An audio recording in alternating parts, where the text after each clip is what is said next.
어제 무화과나무 저주 사건 같이 살펴봤고요. 어제는 그 마가복음 말씀을 같이 봤는데 오늘은 병행 본문이죠. 이 마태복음 내용을 가지고 한 번 더 나누려고 합니다. 이 두 가지 마태복음하고 마가복음의 이 무화과나무 저주 사건이 기록되어져 있습니다. 오늘 이 마태복음에는 마치 사실은 그 월요일 날 저주를 하시고 월요일 날 이제 성전에 들어가시면서 저주를 하시고 화요일 날 아침에 가다 보니까 저주로 말라진 것을 이제 확인하게 되는데 이 마태복음에는 그 일이 그 사건이 한 번에 된 것처럼 기록이 돼 있습니다. 그렇지만 우리는 이런 여러 병행 본문을 보면서 이 사건이 어떻게 되어져 있는지 이제 사전 지식을 갖고 이런 말씀을 이제 볼 줄도 알면은 더 큰 은혜가 됩니다. 그래서 그러면서 이 마태가 지금 이 무화과나무 사건을 통해서 전하려고 하는 마태의 신학적 메시지가 있습니다. 그러니까 지은이의 의도가 있지 않습니까? 어떤 책이든. 그래서 이 마태가 전하려고 하는 그런 주님이 하신 그 사건을 가지고 마태가 우리에게 전해주고 싶은 얘기가 있는 거예요. 그게 복음서마다 조금씩 다릅니다. 그래서 4권이 쓰여져 있는 거예요.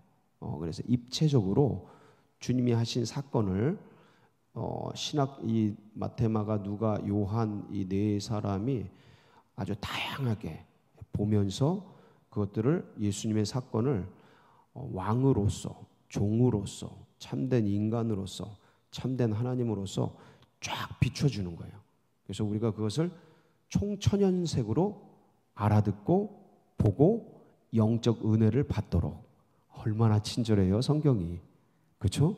아유, 한 번만 해도 될 걸 4번을 다양한 색깔에 의해서 비춰주면서 우리에게 이제 영적 은혜와 양식을 주는 이 성경이 있어서 참 감사하고 고맙습니다. 그렇죠? 예, 그래서 오늘 이 마태가 전하고자 하는 영적인 메시지, 그리고 어제 그 무화과나무에 얽힌 저주 사건에 얽힌 얘기들을 좀 더 보완하면서 같이 한번 보도록 하겠습니다. 이 말씀이 여러분 가운데 일생의 은혜가 되시기를 축복합니다. 예. 어제 그 무화과나무에 대한 이 저주 사건의 핵심들은 같이 나눴습니다. 그래서 제철이 9월에서 10월인데 그 전에도 이제 3월부터 꽃이 펴서 3월부터 꽃이란다. 꽃이 없죠. 무화과는 그 싹이 나서 잎이 나서 이제 그때부터 열매가 서서히 맺히고 12월까지 계속해서 열매를 맺는다고. 그래서 12월에 맺히는 열매가 끝이에요. 끝이고 그 다음부터 춘궁기, 소위 말하면 우리나라로 말하면 그 겨울에서 이제 겨울에 하여간 여름 가을에 추수한 것을 겨우내 먹고 언제 춘궁기예요? 저희는 3, 4월 막 보리도 익지 않고 막 그때 이제 배고픈 시절. 그 지금은 이제 그런 게 없지 않습니까? 라면 먹으면 되지 뭐 이러는데 그랬던 시절이 있었죠. 그래서 그때가 춘궁기인데 참 이스라엘도 그때가 단 것이 없는, 그러니까 12월 달까지 그 모든 여름 과일 그런 것들을 다 추수하고 요 무화과가 처음 열매 맺는 무화과가 익기까지 단 것을 먹을 수 없는 그런 기간이에요. 우리의 춘궁기랑 똑같아요.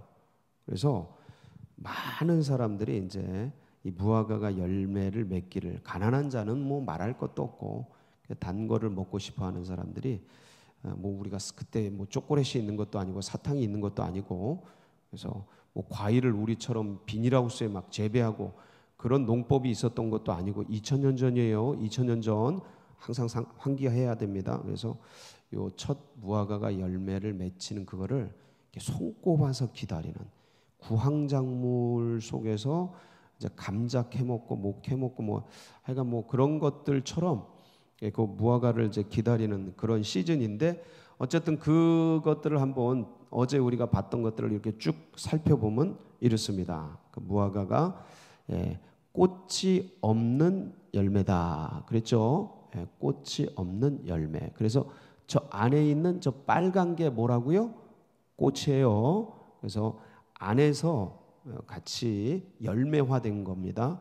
꽃은 있는데 우리가 보기에는 없는 거예요. 그래서 꽃이 없는 열매다 해서 무화과인데 쟤는 신기한 게 한번 넘어가 보죠. 신기한 게 1년에 2, 3회 열매 맺는데 많게는 5번. 저는 무화과를 잘 몰라요. 근데 이스라엘에서는 많게는 몇 번이요? 5번. 하여간 기본 2, 3회, 많게는 5번. 그러니까 격달로 열매 맺는 것 같아요. 격달. 격달로. 야, 이런 신비한. 그래서 뭐라고 불려요? 별칭이 빈자의 양식, 가난한 자들의 양식인 거예요. 지나가는 나그네들, 배고픈 사람들. 그러니까 주님도 아침에 그 이른 아침에 제가 6시, 7시라 그랬잖아요. 일찍 나가시면서 배고프시니까 가서 이제 잎이 있으니까 잎이 있으면 뭐라고요? 열매가 맺히는 거예요. 가서 살펴봤는데 없어가지고 이제 저주를 하시죠. 근데 그게 무인격에다 왜 저주를 하냐? 제철이 아닌데 왜 저주를 하냐? 그것은 이렇게 열매 맺어요. 그래서 4월 달에도 열매가 있습니다. 그거를 4월 달에 맺히는 열매를 한 번 더 찾아봤더니 뭐라고 불리냐면 파게라고 그래. 파게. 헬라어 말로 파게라고 부르고 그 다음부터 맺히는 거. 이 첫 무화과를 파게라 그러고 이게 4월에 맺힌다 그래요. 4월에. 그리고 이제 그 다음부터 맺히는 것들을 12월까지 맺히는 거를 테에나라고 불러요. 테에나. 열매 이름이 그래요. 달라요. 근데 요게 이제 원어를 보면 첫 무화과를 주님이 찾으신 거예요. 여기 파괴를 찾으신 거예요. 없는 거죠. 있어야 될 게. 그래가지고 이제 이렇게 되는데 이렇게 많이 맺히는 그런 매. 그래서 이른 무화과로 3월에 나타나기 시작해서 이제 4월에 있고 그래서 이거는 상품 가치가 없어요. 그냥 던져두는 거예요. 그래서 오히려 주인들이 저걸 누가 다 따먹기를 바란다 그런다고 그러더라고요. 그래서 이제 좋은 열매가 이제 맺히기를 기다리는데 파게. 그리고 이제 늦은 무화과 이때 따는 게 이제 상품 가치가 있는 진짜 제철 과일이에요. 9월, 10월 이때 따는 게. 그래서 큰 열매가 맺히고 제철 과일. 저거는 약간 좀 작고 뭐 그런 무화과라고 합니다. 그리고 이제 최후에 맺히는 12월 무화과. 그리고 저 이제 사이사이에도 열매가 맺히는 것 같아요. 제가 본 적이 없고 따먹어 본 적이 없어서 저거를 이렇게 말씀을 드리는데 분명한 건 여기에 사셨던 분들이 자료를 다 모아놓고 얘기를 한 거니까 하여간 3번 이상, 2번 이상은 2-3번은 무조건 맺히고 많게는 5번까지 맺힌다니까 계속 맺히는 거예요. 계속. 이런 과일 우리나라도 좀 있으면 좋겠네. 계속 따먹게. 아유 그냥. 근데 우리나라는 기후가 이스라엘하고는 완전히 다르니까요. 우리는 이 추운 겨울이 있으니까 춥죠. 그러면. 근데 거기는 사시사철 뭐 뜨거우니까. 자, 그래서 이제 이렇게 됐는데 그러니까 주님이 이제 그 잎이 있으니까 가서 열매가 있겠거니 했는데 보니까 없어가지고 이제 저주를 하시는데 이 무인격인 무화과에게 저주를 하시는 것은 나무를 저주하신 게 아니고 뭘 저주하신 거라 그랬죠? 이 나무, 이 무화과는 이스라엘을 상징한다 그랬지 않습니까? 무화과 나무의 비유 사건에서도 우리가 봤지만 이스라엘을 상징해요. 그러니까 그 화려한 성전 그리고 그 바리새인과 서기관들의 그 화려한 퍼포먼스, 그 큰 거리에서 그냥 큰 옷 이런 거 입고 손들어 기도하고 막 일주일에 2번씩 금식하면서 금식 안 하는 사람들 인간으로 취급도 안 하고 그 웬만한 사람들을 그냥 다 율법 밖에 있는 죄인으로 취급하고 막 그러는 그러한 엄청난 종교적인 퍼포먼스를 하고 있는 바리새인 서기관들에 대해서 이 입만무성한 그 무화과 같은 그러한 영적인 본질들은 다 상실해버린 화석화되고 바리새화되고 율법화된 이스라엘, 이 예루살렘, 이 성전, 완전히 만민이 기도해야 될 집에 만민은 다 막아놓고 자기들도 들어와서는 강도의 소굴을 만들어 놓고 장사치의 근원으로 그렇게 바꿔버린 비즈니스 장소로, 이제 이 교회를 기도의 장소, 영의 장소가 아니고 장사꾼의 소굴로 만들어버린 참담한 이스라엘의 현실을 고발하면서 책망하면서 저주한 것. 그 값이 어떻게 돼? 그러한 대가가 어떻게 되는 건지에 대해서 무화과나무 한 그루를 통해서 보여주신 거죠. 그리고 이게 역사적 사건으로 AD 70년에 티투스 장군에 의해서 나타났다라고 어제 그렇게 말씀을 드렸습니다. 그러면 오늘 마태복음을 보면 자, 이렇게 얘기를 하고 주님이 저주하신 무화과 나무가 이렇게 왜 곧 말랐습니다. 나무가 어찌하여 말랐나이까? 이렇게 질문을 합니다. 제자들이. 그때 주님이 뭐라 그러셔요? 보면 21절, 22절에 갑자기 그 무화과 나무가 마른 것에 대해서 질문하는 그들에게 이렇게 대답합니다. 예수께서 대답하여 이르시되 내가 진실로 너희에게 이르노니 만일 너희가 믿음이 있고 의심하지 아니하면 이 무화과 나무에게 된 이런 일만 할 뿐 아니라 이 산더러 들려 바다에 던져지라 하여도 될 것이요 너희가 기도할 때 무엇이든지 믿고 구하는 것은 다 받으리라 하시니라. 이게 뭐예요? 뭐 하라는 거예요? 기도하라는 거예요. 갑자기 기도하라는 거예요. 지금 무화과 나무 사건을 주님이 딱 하시고 제자들이 잎이 다 말랐습니다. 뿌리부터 다 말랐습니다. 그러면서 주님이 이 무화과 나무에게 된 사건뿐만 아니라 더 큰 일도 일어날 테니까 너희들 뭐 해라? 기도해라. 이 얘기를 하시는 겁니다. 그러니까 자, 이 얘기의 본질이 뭐냐면 지금 무화과 나무와 예루살렘과 성전에 있는 이 모든 것들이 지금 본질적인 힘을 잃었다. 입만 무성하지 영적인 본질적인 힘을 상실했다. 잃어버렸다. 너희들은 그 힘을 길러라. 그 힘을 놓치지 말아라.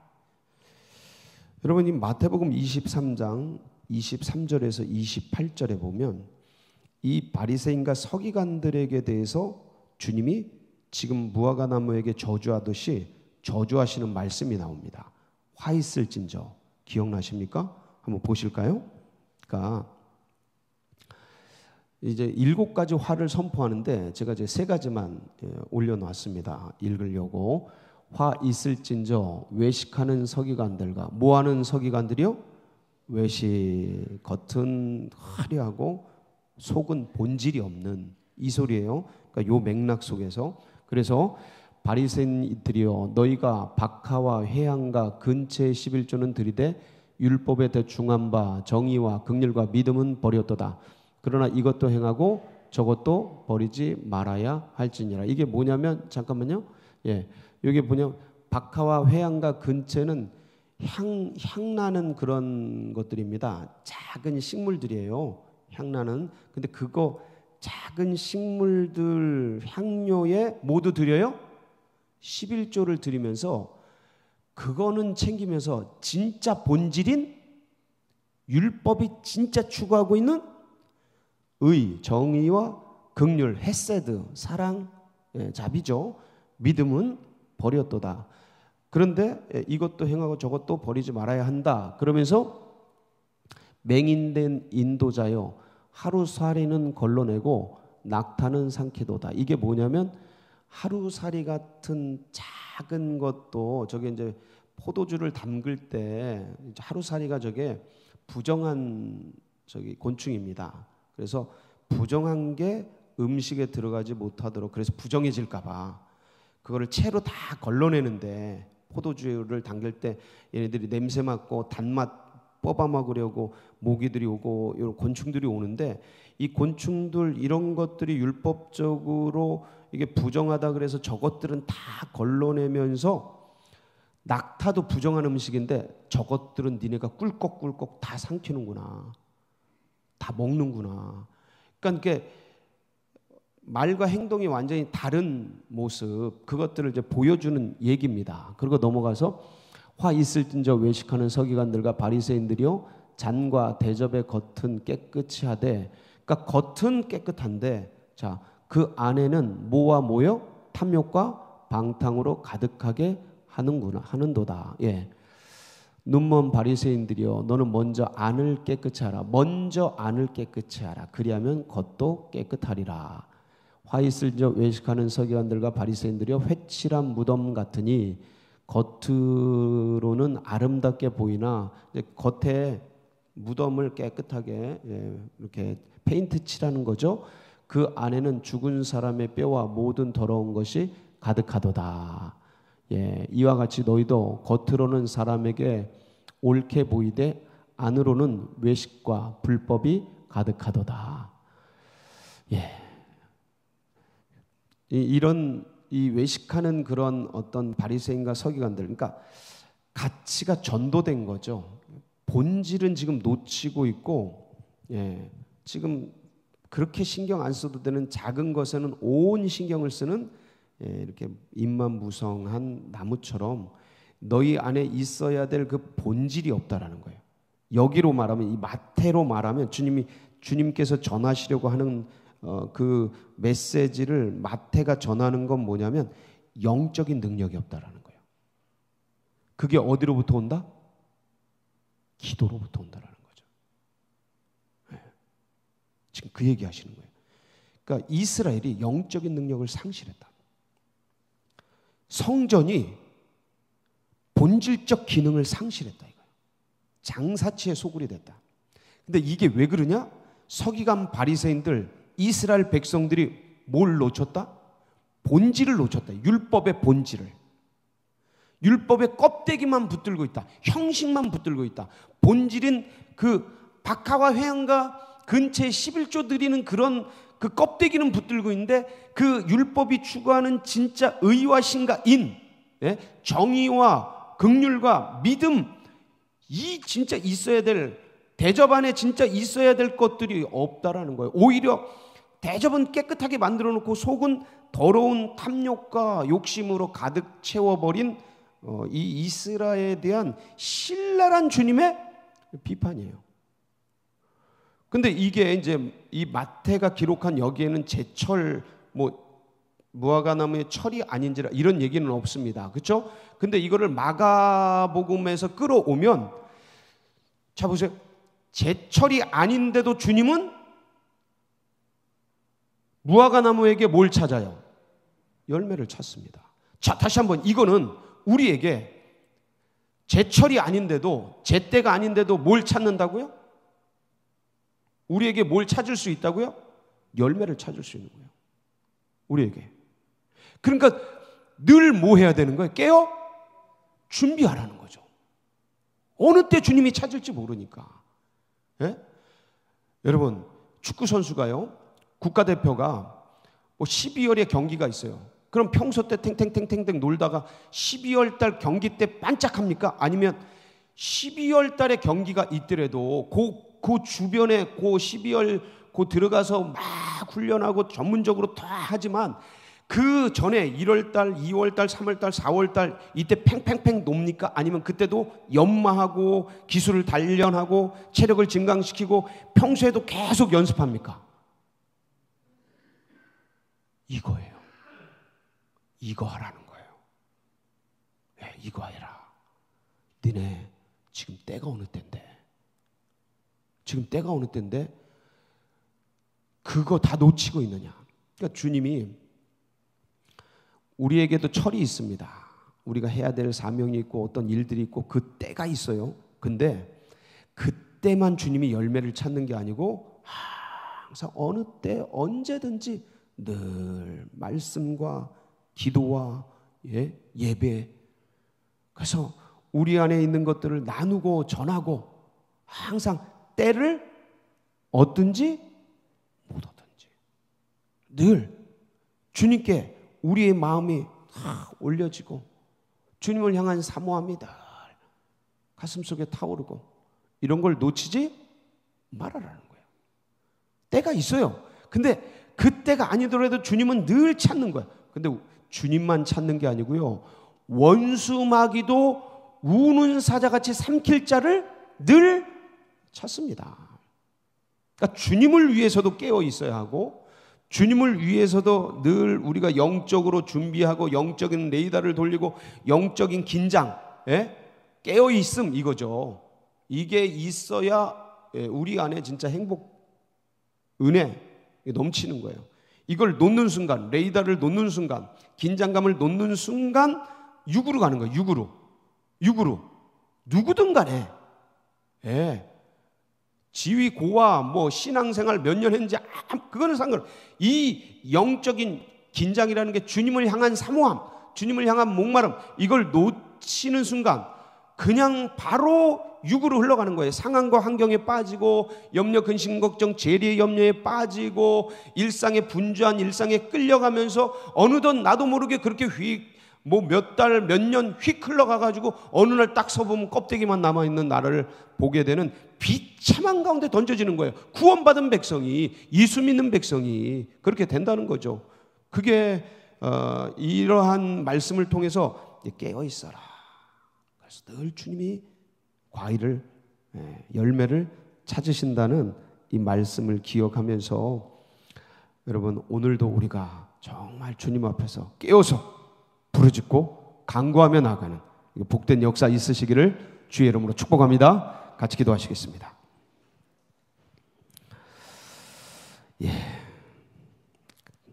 참 기도할 수 있는 건 이런 면에서도 은혜입니다. 축복이고요. 기도의 능력, 영적인 가장 본질적인 힘입니다. 그래서 오늘도 하나님, 우리가 기도할 때 주님께 깊이 나아가게 하여 주시옵소서. 함께 역사하여 주옵소서. 사모하면서 우리 주여 부르짖고 기도하며 나갑니다. 부르짖습니다.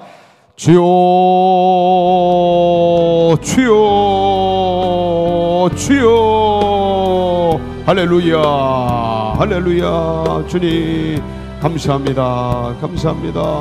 오늘도 주님께서 우리를 불러주시고 말씀 앞에 세워주셨습니다. 주님, 주님, 부족하고 연약한 우리들 날마다 깨우기를 원합니다. 주님 바라보기를 원합니다. 목마른 사슴처럼 찾기를 원합니다. 아버지, 아버지, 오늘도 주의 이름을